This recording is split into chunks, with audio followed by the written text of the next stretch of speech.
আমার নবীর সাহাবী হযরত উসমান তিনি যখন কবর দেখতেন কবরের পাশে দাঁড়াইয়া যাইতেন, এত বেশি পরিমাণ কান্নাকাটি করতেন চোখের পানি দ্বারা দাড়ি মোবারক ভিজিয়ে ফেলতেন। চোখের পানি পড়তে পড়তে বুক পর্যন্ত বেশে যেত। আমার নবীর সাহাবায়ে কেরাম প্রশ্ন করেন, আল্লাহর নবীর সাহাবী ওসমান, আল্লাহ রাসূল সাল্লাল্লাহু আলাইহি সাল্লামের মজলিসে আল্লাহ রাসূল যখন জান্নাতের ওয়াজ করতেন, জাহান্নামের ওয়াজ করতেন, তখন তো আপনি তো বেশি পরিমাণ কান্নাকাটি করেন না, কিন্তু কবরের পাশে দাঁড়ায়া দাঁড়ায় তরুণাজারি কেন করেন গো, আমরা জানতে চাই। আমার নবীর সাহাবী উসমান ডাক দিয়ে বললেন, রে সাহাবায়ে কেরাম,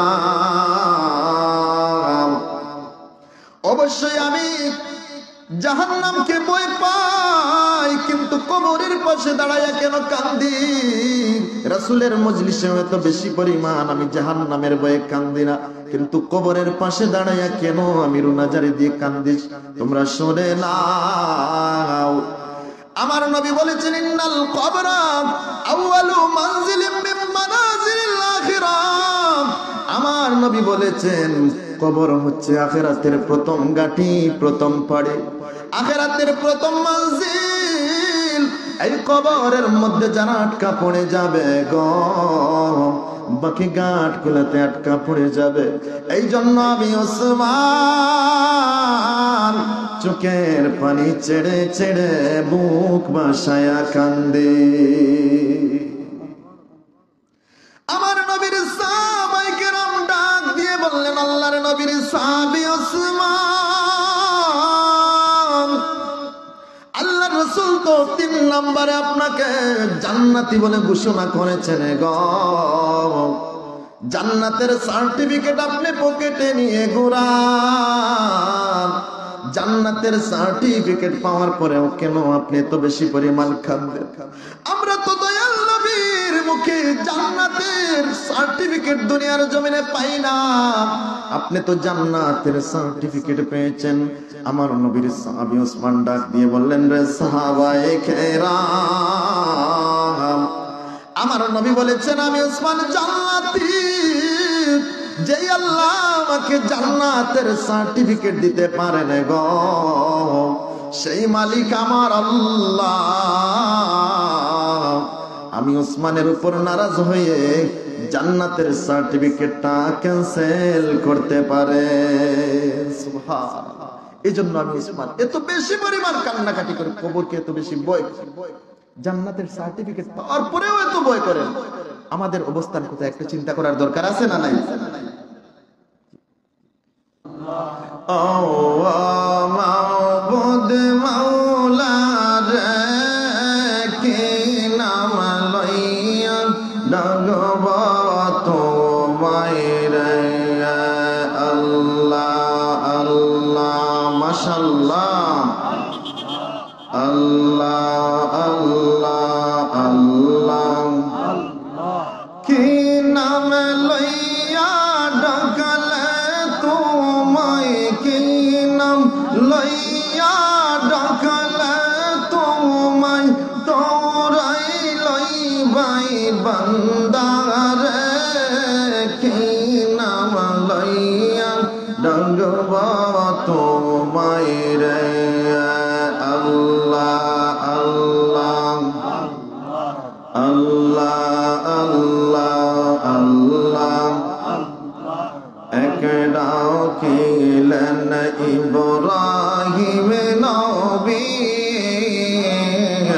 নমরুদের আগুনে পড়ে মারহাবা। আল্লাহ আল্লাহ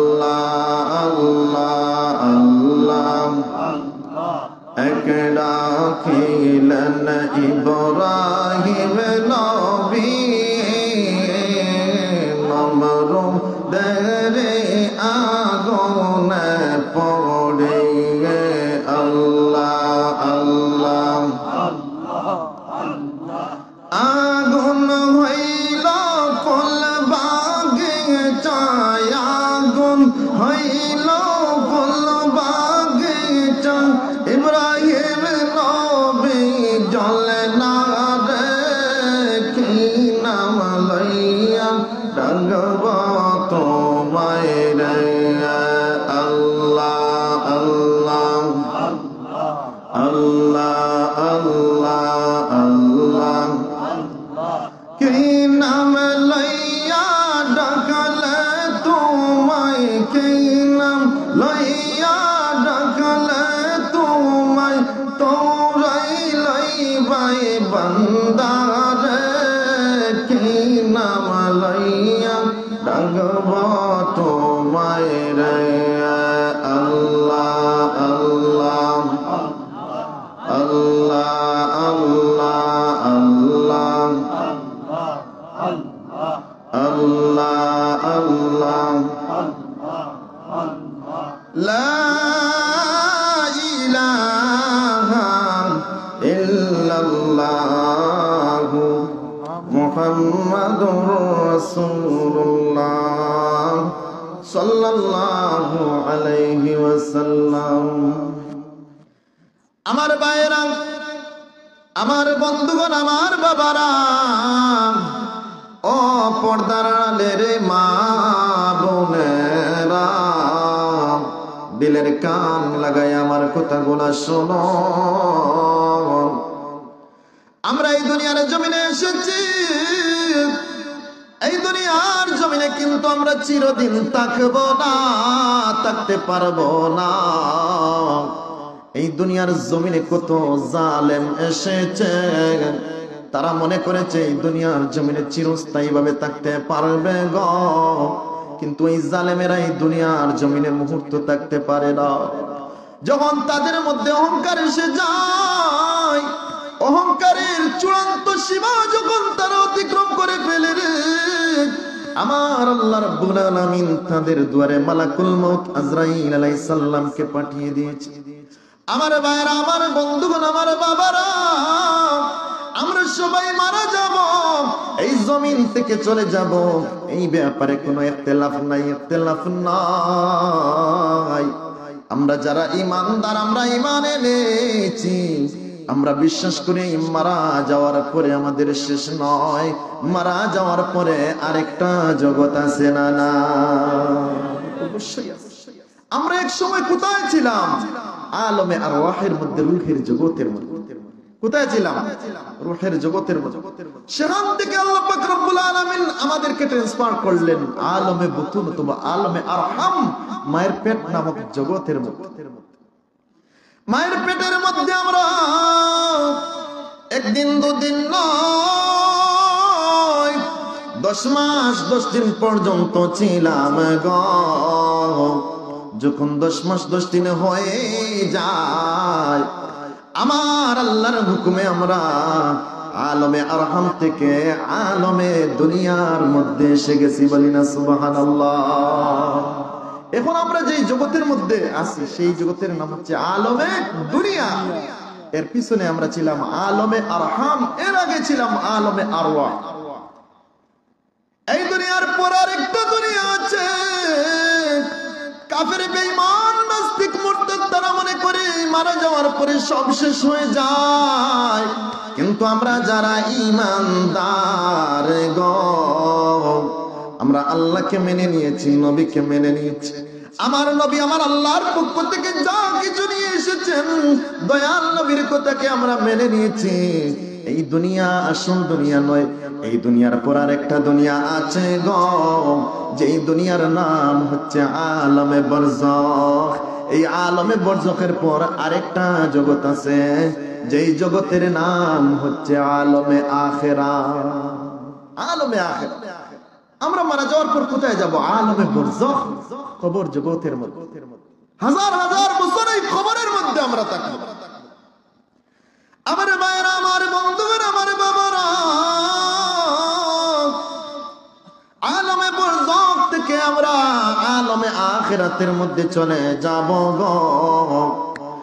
আখিরাতের জিন্দেগির শুরু আছে, কিন্তু আখিরাতের জিন্দেগির শেষ নাই বলি না সুবহানাল্লাহ। এমন একটা জগৎ যে জগতের শুরু আছে কিন্তু শেষ নাই। আমার ভাইরা, আমার বন্ধুগণ, আমার বাবারা, যেহেতু আমরা আল্লাহর প্রতি ঈমান এনেছি, নবীর প্রতি ঈমান এনেছি, এই দুনিয়া ছেড়ে আমাদের সবাইকে কবরের মধ্যে যেতে হবে।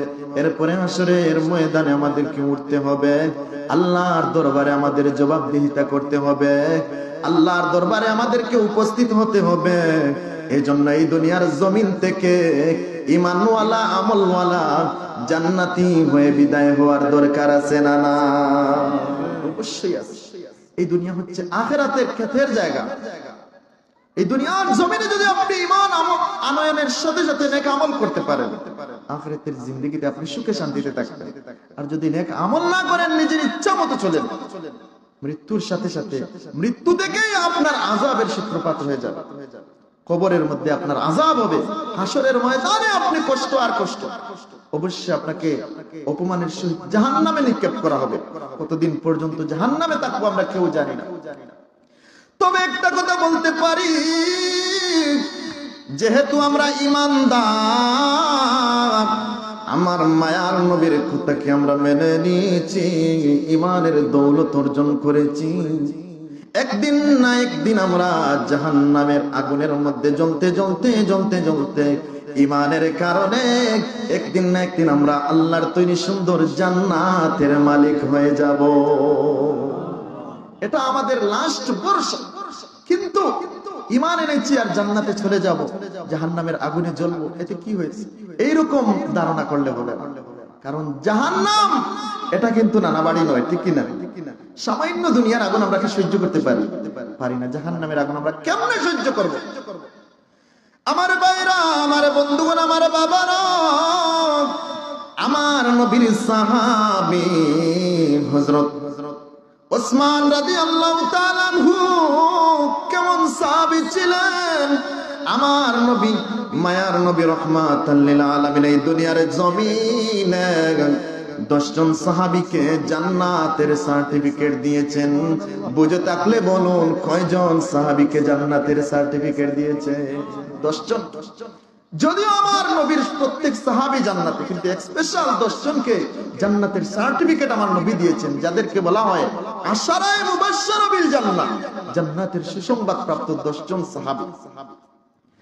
আমার নবী বলেন, আবু বকর ফিল জান্নাহ, ওমর ফিল জান্নাহ, ওসমান ফিল জান্নাহ। 3 নম্বরে হযরত উসমানের নামটা আমার নবী নিয়েছেন।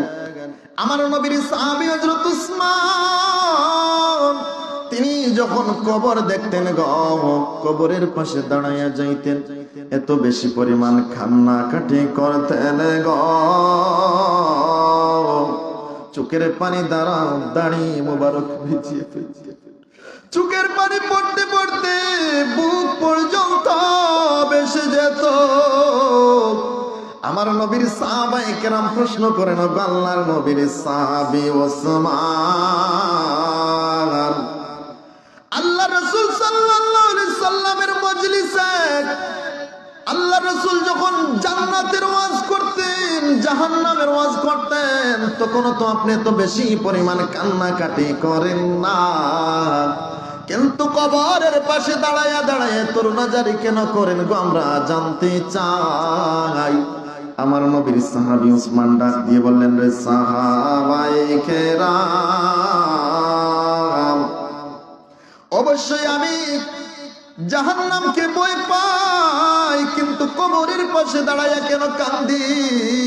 রাসূলের মজলিসে এত বেশি পরিমাণ আমি জাহান্নামের ভয়ে কান্দি না, কিন্তু কবরের পাশে দাঁড়ায়া কেন আমি রুনাজারি দিয়ে কান্দি? তোমরা শুনে নাও। আমার নবী বলেছেন, ইন্নাল কবরা আউয়ালু মানজিলিম মিন মানাজিলিল আখিরাহ। আমার নবী বলেছেন, কবর হচ্ছে আখিরাতের প্রথম ঘাঁটি, প্রথম পাড়ি, আখিরাতের প্রথম মঞ্জিল। এই কবরের মধ্যে যারা আটকা পড়ে যাবে গো, বাকি ঘাটগুলোতে আটকা পড়ে যাবে। এই জন্য আমি ওসমান চোখের পানি ছেড়ে ছেড়ে বুক বাসায়া কান্দে। আমার আল্লাহর নবীর সাহাবী ওসমান, আল্লাহ রাসূল তো 3 নম্বরে আপনাকে জান্নাতি বলে ঘোষণা করেছেন গো। জান্নাতের সার্টিফিকেট আপনি পকেটে নিয়ে ঘোরান। জান্নাতের সার্টিফিকেট পাওয়ার পরেও কেন আপনি এত বেশি পরিমাণ খাবেন? আমরা তো দয়াল নবীর মুখে জান্নাতের সার্টিফিকেট দুনিয়ার জমিনে পাই না। আপনি তো জান্নাতের সার্টিফিকেট পেয়েছেন। আমার নবীর সাহাবী ওসমান ডাক দিয়ে বললেন, রে সাহাবায়ে কেরাম, আমার নবী বলেছেন আমি ওসমান জান্নাতি। যে আল্লাহ আমাকে জান্নাতের সার্টিফিকেট দিতে পারেন গো, সেই মালিক আমার আল্লাহ। আমি ওসমানের উপর নারাজ হয়ে জান্নাতের সার্টিফিকেটটা ক্যান্সেল করতে পারে। সুবহানাল্লাহ। এই জন্য আমি ওসমান এত বেশি পরিমাণ কান্নাকাটি করি, কবরকে এত বেশি ভয় করি। জান্নাতের সার্টিফিকেট পাওয়ার পরেও এত ভয় করেন। আমাদের অবস্থান কোথায় একটা চিন্তা করার দরকার আছে না নাই? সম্মানিত উপস্থিতি, আমাদের মাঝে উপস্থিত হয়েছেন আজকের মাহফিলের প্রধান বক্তা হযরত মাওলানা শিহাবুদ্দিন আলীপুরি সাহেব হুজুর আমাদের মাঝে উপস্থিত আছেন। অল্প কিছুর মধ্যে হুজুরের বয়ান পেশ হবে। সম্মানিত উপস্থিতি, আপনারা যারা দাঁড়িয়ে আছেন দয়া করে প্যান্ডেলের ভিতরে বসে পড়ুন। সম্মানিত উপস্থিতি, তো সাহাবায়ে কেরাম আমার নবীর মাধ্যমে দুনিয়ার জমিনে জান্নাতের সার্টিফিকেট পেয়েছেন। সার্টিফিকেট পকেটে নিয়ে ঘুরান, তারপরেও কবরের চিন্তায় ব্যস্ত, মৃত্যুর টেনশনে তারা পেরেশান। এত বেশি চিন্তা করেন। আমরা কোথায়? আমরা তো নামাজটাও ঠিক মতো পড়তে পারি না, ঠিক কিনা? তারপরেও আমাদের কোনো চিন্তা নাই, আমাদের কোনো পেরেশানি নাই। সাহাবায়ে কেরামদের জীবনী থেকে আমাদের শিক্ষা গ্রহণ করার দরকার আছে না নাই? বাদশাহ क्या फकीर हो, सबको एक ही ठिकाना। बादशाह क्या फकीर हो, सबको एक ही ठिकाना। मट्टी से उड़ाना, मट्टी में बिछाना, मट्टी से उड़ाना, मट्टी में बिछाना, मट्टी में मिल जाएगा, मट्टी में मिल जाएगा। बादशाह क्या फकीर हो, सबको एक ही ठिकाना, ঠিক কি না? সম্মানিত উপস্থিতি, আপনারা শুনেছেন আপনাদের মাহফিলের সম্মানিত প্রধান বক্তা জনাব হযরত মাওলানা মুফতি শিহাবুদ্দিন আলীপুরি হুজুর, অধ্যক্ষ রাখালগঞ্জ দারুল কোরআন ফাজিল ডিগ্রি মাদ্রাসা, উস্তাজুল উলামা যিনি, উনি এসে গেছেন। আপনারা সবাই বলি আলহামদুলিল্লাহ। ইনশাআল্লাহ আমার পরেই হুজুর আসবেন, গুরুত্বপূর্ণ বয়ান পেশ করবেন। আমি গুনাহগার কিছু সময় আপনাদেরকে নিয়ে আলোচনা করব, আপনারা শুনতে রাজি আছেন তো? সম্মানিত উপস্থিতি, নবীর সাহাবায়ে কেরাম জান্নাতের সার্টিফিকেট পাওয়ার পরেও উনাদের টেনশনের পেরেশানির কোনো শেষ নাই। আর আমরা সাধারণ ঈমানদার, আমাদের অবশ্যই চিন্তা করার দরকার আছে, কারণ আমরা এই দুনিয়ার জমিন থেকে একদিন চলে যাব, আলমে বরজখের মধ্যে, কবর জগতের মধ্যে চলে যাব গো। আমার নবী বলেছেন মাইয়িতকে যখন কবরের মধ্যে রাখা হয়, বিসমিল্লাহি ওয়া আলা মিল্লাতি রাসূলিল্লাহ বলে কবরের মধ্যে রাখা হয়, অথবা বিসমিল্লাহি ওয়া আলা সুন্নতি রাসূলিল্লাহ বলে কবরের মধ্যে রাখা হয়। ইয়াতিহি মালাকানে, দুইজন ফেরেশতা কবরের মধ্যে এসে হাজির হয়ে যান।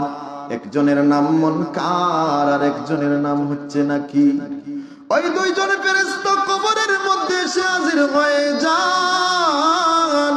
দুইজন ফেরেশতা আল্লাহর বান্দার প্রতি লক্ষ্য করে বলে, ইয়া আব্দাল্লাহ কুম বিইজনিল্লাহ, ও আল্লাহর বান্দা, যেই আল্লাহর হুকুমে তুমি মারা গিয়েছো সেই আল্লাহর হুকুমে এই মুহূর্তে তুমি জিন্দা হয়ে যাও। সুবহানাল্লাহ। ফেরেশতা যখন আপনাকে আমাকে যে সম্বোধন করবে গো, আপনি আমি কবরের মধ্যে জিন্দা হয়ে যাব। ফায়াকুলানে মার রাব্বুক, দুইজন ফেরেশতা প্রশ্ন করবে গো, মার রাব্বুকা, তোমার রবকে? বুঝে থাকলে ঈমানের আওয়াজে বলুন, আমাদের রবের নাম কি? আমার সাথে বলুন, আল্লাহ আমার রব, এই রবি আমার সব। বলুন, আল্লাহ আমার, এই রবি আমার। দমে দমে তন মনে, দমে দমে তন মনে তারি অনুভব। আল্লাহ আমার রব, এই রবি আমার সব। বলুন, আল্লাহ আমার রব, এই রবি আমার। ফেরেশতা প্রশ্ন যখন করবে, মার রব্বুকা, তোমার রবকে? আল্লাহর ইমানদার বান্দা দুনিয়ার জমিনে রবকে পরিচয় গ্রহণ করেছে, রবের প্রতি ঈমান এনেছে, রবের হুকুম অনুযায়ী চলার কারণে অন্ধকার কবরের মধ্যে যখন প্রশ্ন করা হবে গো, ইমানদার বলবে, রব্বি আল্লাহ, আমার রব আর কেউ নয়, আর কেউ নয়, আমার রব একজন, তিনি হচ্ছেন আল্লাহ। সুবহানাল্লাহ। ইমানদার জবাব দিয়ে দেবে। দুই নম্বরে প্রশ্ন করা হবে, আমার দিনুকা, তোমার দিন কি, তোমার ধর্ম কি, তোমার জীবন ব্যবস্থা কি? ইমানদার ফেরেশতাদের বলবে, ফেরেশতারা রে, আমাকে ধর্মের ব্যাপারে প্রশ্ন করেছ, আমি হিন্দু ধর্মের অনুসারী ছিলাম না, বৌদ্ধ ধর্মের অনুসারী ছিলাম না, দ্বীনি আল ইসলাম, আমার ধর্ম, আমার জীবন ব্যবস্থা হচ্ছে ইসলাম। বলি না সুবহানাল্লাহ। আমার ধর্ম হচ্ছে ইসলাম। তিন নম্বরে প্রশ্ন করা হবে, এটাই হচ্ছে ফাইনাল।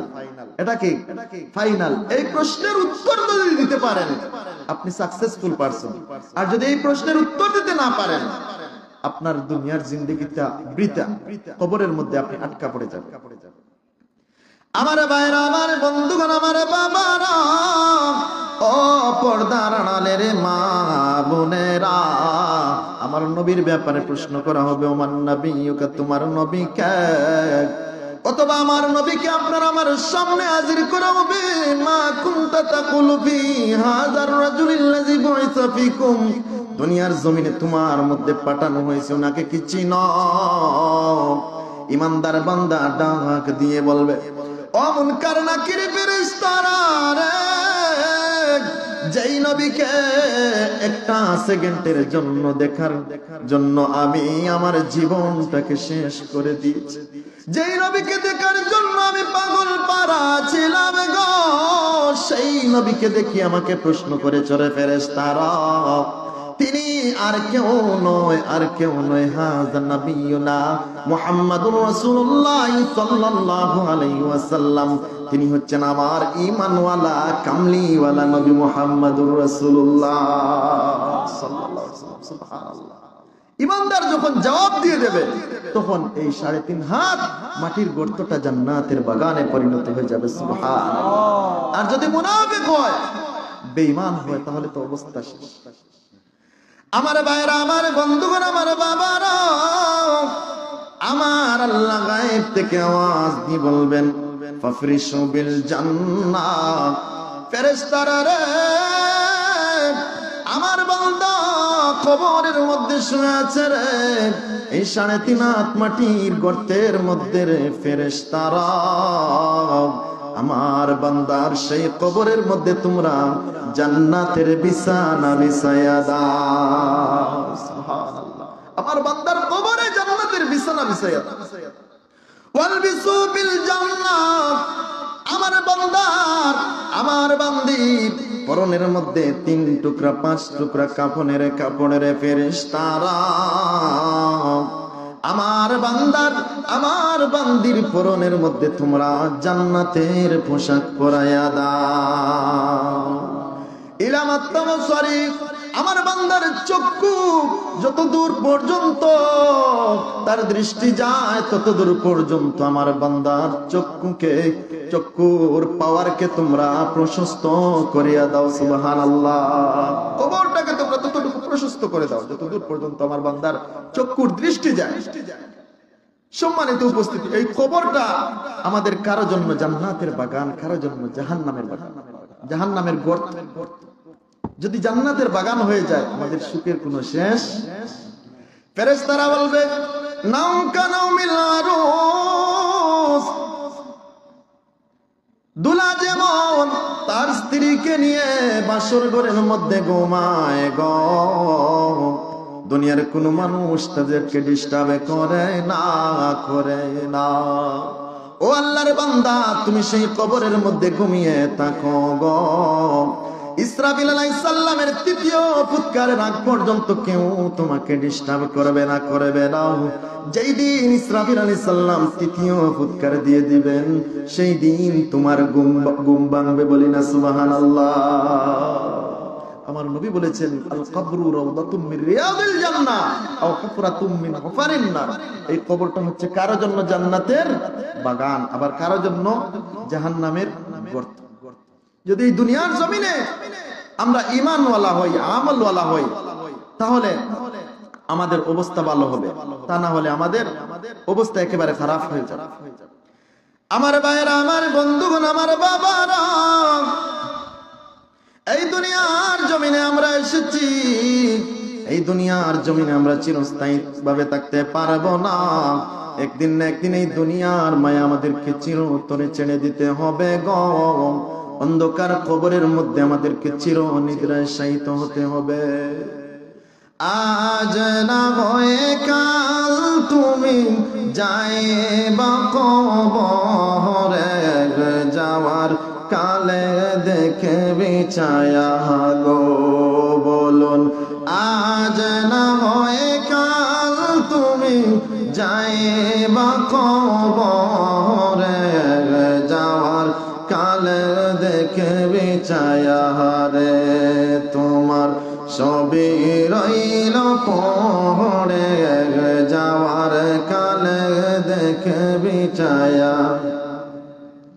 দাদা গেল না গেল কেউ ওল না ফিরে, আমারও যাইতে হবে রে, ঠিক না? দাদা গেল না গেল কেউ এলো না ফিরে, আমারও যাইতে হবে গো ভাইজান। অন্ধকার কবরে আমারও যাইতে হবে রে। বলুন আজ না হয় কাল তুমি যাইবা কবরে, যাওয়ার কালে দেখে বিছায়া রে। তোমার সবই রইল পড়ে, যাওয়ার কালে দেখে বিছায়া রে। যেই দিন আপনি আমি মারা যাব, অন্ধকার কবরের দিকে আপনাকে আমাকে নিয়ে যাওয়া হবে, সেই দিন আমরা বুঝতে পারবো কার জন্য আমি এই বাড়ি সাজালাম, কার জন্য আমি এত কিছু করলাম। সেই দিন কিন্তু আপনাকে আমাকে পস্তাতে হবে। আমার ভাইরা, আমার বন্ধুগণ, আমার বাবারা, এই দুনিয়ার জমিনে আমরা এসেছি, আমরা ঈমানদার। আমরা ঈমান এনে বসে থাকলে হবে না, ঈমান আনার পরে নেক আমল করার দরকার আছে না? না, নেক আমল করতে হবে। ঈমান এবং নেক আমলের বিনিময়ে আল্লাহ পাক রব্বুল আলামিন আমাকে আপনাকে জান্নাতের মালিক বানিয়ে দিবেন। সুবহানাল্লাহ। যদি ঈমানের দৌলত আমরা গ্রহণ করতে পারি, ঈমানের মতো শ্রেষ্ঠ নিয়ামত আর কিছু হতে পারে না। আমার ভাইয়েরা, আপনি আমি যত গুনাহ করি না কেন, গুনাহ করতে পারি কারণ আমার আল্লাহ রাব্বুল আলামিন ফেরেশতাদেরকে সৃষ্টি করেছেন, তাদেরকে আমার আল্লাহ গুনাহ করার যোগ্যতা দেন না। আমরা যারা মানুষ, আল্লাহ পাক রব্বুল আলামিন আমাদেরকে স্বাধীনতা দিয়েছেন। ইচ্ছা করলে আমরা গুনাহ করতে পারি, ইচ্ছা করলে আমরা নেক আমল করতে পারি। যদি নেক আমল করি তাহলে আমরা জান্নাতের অধিবাসী হয়ে যাব, আর যদি বদ আমল খারাপ আমল করি তাহলে এই দুনিয়ার জমিন থেকে আমাদেরকে জাহান্নামের যাত্রা শুরু করে দিতে হবে, ঠিক কি না? এই দুনিয়ার জমিন থেকে আপনাকে সিদ্ধান্ত নিতে হবে যে আমি জাহান্নামে যাব। আর যদি নেক আমল করেন, আপনি মনে করতে পারেন যে আমি একদিন না একদিন কোথায় যাব? আল্লাহর তৈরি জান্নাতের মধ্যে চলে যাব। তো আল্লাহর একজন বান্দা, বুখারী এবং মুসলিম শরীফের ঘটনা, আল্লাহর একজন বান্দা, তিনি খুব নাফরমান ছিলেন, সারাটা জিন্দেগি গুনাহে গুনাহে শেষ করে দিয়েছে। আল্লাহর বান্দার যখন ইন্তেকালের সময় চলে আসে, আল্লাহর বান্দা তার পরিবারের মানুষকে লক্ষ্য করে বলল, ও আমার বিবি, ও আমার সন্তান, সারাটা জিন্দেগি আমি গুনায় গুনায় শেষ করে দিয়েছি গো, আমার জীবনের শেষ সময় এসে গেছে গো, কি নিয়ে আমি এই জমিন থেকে চলে যাব? আমার বড় ভয় করতেছে। আমাকে যখন অন্ধকার কবরের মধ্যে রাখা হবে, মুনকার নাকির ফেরেশতা দুইজন এসে আমাকে যখন প্রশ্ন করবে গো, আমি কিভাবে জবাব দেব? আল্লাহর বান্দার মনের মধ্যে বই এসে গেছে, আরে আমি যদি মারা যাই আমার মালিকের সামনে কিভাবে হাজির হব? আল্লাহর বান্দা এত বেশি ভয় পেয়ে গেল গো, তার বিবি পরিবারের মানুষকে লক্ষ্য করে বলল, রে আমার বিবি, ও আমার কলিজার টুকরা সন্তান, যেই দিন আমি মারা যাব গো, তোমরা আমাকে বড়ই পাতার পানি দিয়া গোসল দিবা গো, আমাকে তোমরা সাদা কাফনের মধ্যে প্যাকিং করবা, আমার জানাজার নামাজ আদায় করিয়া আমাকে তোমরা কবরের মধ্যে রাখবা না, কবরস্থ করবা। কবরের মধ্যে যদি আমাকে রাখা হয়, আমার বড় ভয় করে, কবরের মধ্যে আমি কিভাবে থাকবো? না না, আমাকে কবরের মধ্যে রাখতে পারবা না। সন্তান বলেন, বিবি বলেন, কি করবো আপনাকে? আল্লাহর বান্দা বলে, তোমরা আমাকে একটা কাজ করবা, আমাকে তোমরা লাকড়ি সংগ্রহ করে আগুন দিয়ে জ্বালায়া দিবা গো, জ্বালায়া পুড়াইয়া সাইকাই করে দিবা। আমাকে যদি জ্বালাইয়া পুড়াইয়া সাইকাই করে দাও, আর ওই সাইটাকে দুটি ভাগ করবা, এক ভাগ তোমরা আকাশের মধ্যে উড়াইয়া দিবা, খোলা ময়দানে উড়াইয়া দিবা, আর এক ভাগ সাই তোমরা পানির মধ্যে, সাগরের মধ্যে, নদীর মধ্যে বাসাইয়া দিবা। এই কাজ কি তোমরা করতে পারো? আল্লাহর বান্দার পরিবারের মানুষ বলে, কেন আমরা এই কাজ করব? না না, এই কাজ করা যাবে না। আল্লাহর বান্দা বলে, না, আমার ওয়াদা কিন্তু তোমাদেরকে রক্ষা করতে হবে। আল্লাহর বান্দা যেদিনে মারা যায়, নিয়ম অনুযায়ী আল্লাহর বান্দাকে বড়ই পাতার পানি দিয়ে গোসল দেওয়া হয়, কাফনের মধ্যে প্যাকিং করিয়া জানাজার নামাজ আদায় করিয়া আল্লাহর বান্দাকে জ্বালায়া পুড়াইয়া সাইকাই করে দেওয়া হয়। আল্লাহর বান্দাকে যখন জ্বালায়া পুড়াইয়া সাইকাই করে দেওয়া হয়, আল্লাহর বান্দা মনে করতেছে হয়তোবা আমাকে জ্বালায়া পুড়াইয়া সাইকাই করে দিলে আমি আল্লাহর দরবারে উপস্থিত হব না, আল্লাহর দরবারে জবাবদিহিতা করতে হবে না। ইমানের আওয়াজে বলুন, আল্লাহ পাক রব্বুল আলামিন আমাদেরকে জিন্দা করতে পারবেন কিনা? আল্লাহ রাসূল বলেছেন, মৃত্যু এবং কবর থেকে কোনো মানুষ বাঁচতে পারবে না। আল্লাহর বান্দা মারা যাওয়ার পরে তার বিবি, তার সন্তান তাকে জ্বালাইয়া পোড়াইয়া সাইকাই করিয়া সাইয়ের এক ভাগ খোলা ময়দানের মধ্যে উড়াইয়া দিলেন, আর এক ভাগ সাই নদী সাগরের মধ্যে বসাইয়া দিলেন। আমার আল্লাহ রাব্বুল আলামিন বাতাসকে হুকুম দিলেন, বাতাস রে আমার বান্দার সাইকে তোমরা একত্রিত করো। পানি কি আমার আল্লাহ হুকুম দিলেন রে পানি, তুমি কি করো? আল্লাহর বান্দার সাইকে একত্রিত করো। আপনারা বলুন, পানি আমার আল্লাহর কথা শুনে কিনা? বাতাস আমার আল্লাহর কথা শুনে কিনা? আল্লাহর বান্দার সাইকে একত্রিত করা হয়, এই অবস্থায় আল্লাহর বান্দার কবর হয়ে যায়। কারণ কবর থেকে কোনো মানুষ বাঁচতে পারবে না। কোন মানুষকে যদি বাঘে খায় তারপরেও কবর জগৎ থেকে বাঁচতে পারবে না। আমার আল্লাহ আল্লাহর বান্দাকে যখন চিন্তা করলেন, ডাক দিয়ে বললেন, রে আমার গোলাম, দুনিয়ার কোনো মানুষ বলে না আমি মারা যাওয়ার পরে আমাকে জানাইয়া পড়াইয়া সাই খাই করে দিব। কেন তুমি গো তোমার বিবি তোমার সন্তানকে ওসিয়ত করলা? আল্লাহর বান্দা ডাক দিয়ে বলে, গো আমার মালিক, ও দয়ার আল্লাহ, আমি কিন্তু এই কাজটা একমাত্র কেবলমাত্র তুমি আল্লাহকে ভয় করে করেছি। আমি মনে করেছি হয়তোবা তোমার আযাব থেকে আমি বাঁচতে পারবো, কবর জগৎ থেকে আমি বাঁচতে পারবো গো। ফেরেশতাদের প্রশ্নের সম্মুখীন আমাকে হতে হবে না। আমার আল্লাহ রাব্বুল আলামিন ডাক দিয়ে বলেন, রে গোলাম, আমি আল্লাহ রাব্বুল আলামিনকে তুমি কেবলমাত্র ভয় করেছো। জীবনের শেষ মুহূর্তে আমি রব্বুল আলামিনের ভয় তোমার অন্তরের মধ্যে আসার কারণে যাও রে গোলাম,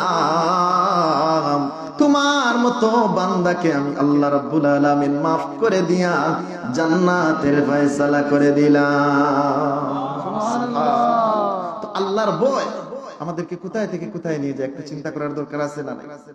আল্লাহর ভয় যদি আপনার থাকে, এই মুহূর্তে যদি আপনি ভয় করেন, তওবা করেন আল্লাহর দরবারে, আল্লাহ আমি বুঝি না, তুমি আমাকে মাফ করে দাও। আল্লাহর কাছে আপনি ক্ষমা চাইতে দেরি, আমার আল্লাহ পাক রব্বুল আলামিন আপনাকে আমাকে মাফ করতে দেরি করবেন। দুরূদ শরীফ পড়ুন, আল্লাহুম্মা সাল্লি